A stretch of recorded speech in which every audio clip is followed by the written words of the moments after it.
অবশ্যই ওনাকে ফাঁসি দেওয়া উচিত, কারণ উনি যথেষ্ট দেশের ক্ষতি করেছে। তার যেটুকু শাস্তি তার পাওয়া উচিত, সেটুকু শাস্তি পাওয়ার জন্য তার দেশে আসা জরুরি। এমন রাজনীতি করলেন আপনাকে দেশ ছেড়ে চলে যেতে হবে। 850 বছর আগে লক্ষণ সেন গিয়েছিল, আর আপনি গেলেন তারপর।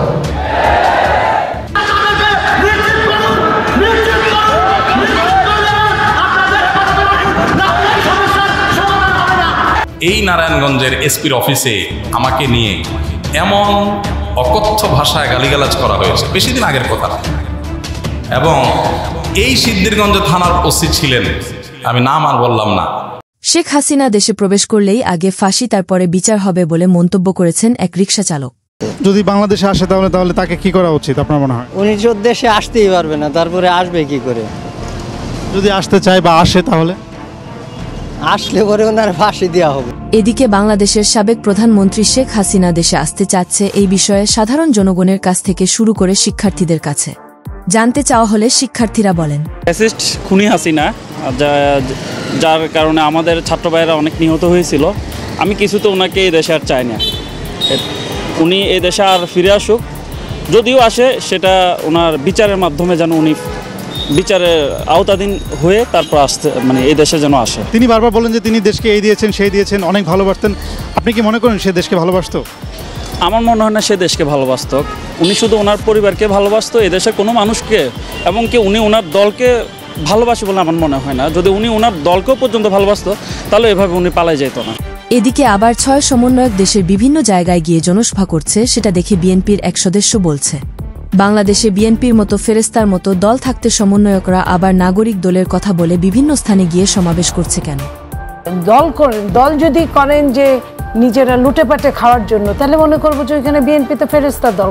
এদিকে শেখ হাসিনা থেকে শুরু করে শেখ হাসিনার ছেলে সজীব ওয়াজেদ জয় বলেন, আমার মা পদত্যাগ করেনি, এমন একটি ভুয়া পদত্যাগপত্র আওয়ামী লীগের ফেসবুক পেজে দেখা যায়।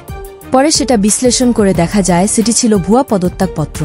পরে অরিজিনাল পদত্যাগপত্র সোশ্যাল মিডিয়ায় দেখা যায়। সব জল্পনা কল্পনা বাদ দিয়ে এদিকে বাংলাদেশের সাবেক প্রধানমন্ত্রী দেশ থেকে পালানোর জন্য ধন্যবাদ দিলেন ডক্টর শফিকুর রহমান। শেখ হাসিনাকে ধন্যবাদ, তিনি যেটাকে কালিমা হিসেবে জাতির কপালে লিখে দিতে চেয়েছিলেন। পিরোজপুরে বৈষম্য বিরোধী ছাত্র আন্দোলনের মত বিনিময় সভায় হট্টগোল। দেশে একের পর এক হট্টগোল, একের পর আন্দোলন লেগে আছে। এদিকে আবার জানা যায় সোশ্যাল মিডিয়া থেকে তীব্র আন্দোলনের সময় রায়ের বাজারে রহস্যময় একাধিক বেওয়ারিশ বোরের সন্ধান মিলে। ঘটনার রেশ ধরে জানা যায় এসব বোর কার তা এখনও শনাক্ত করা যায়নি।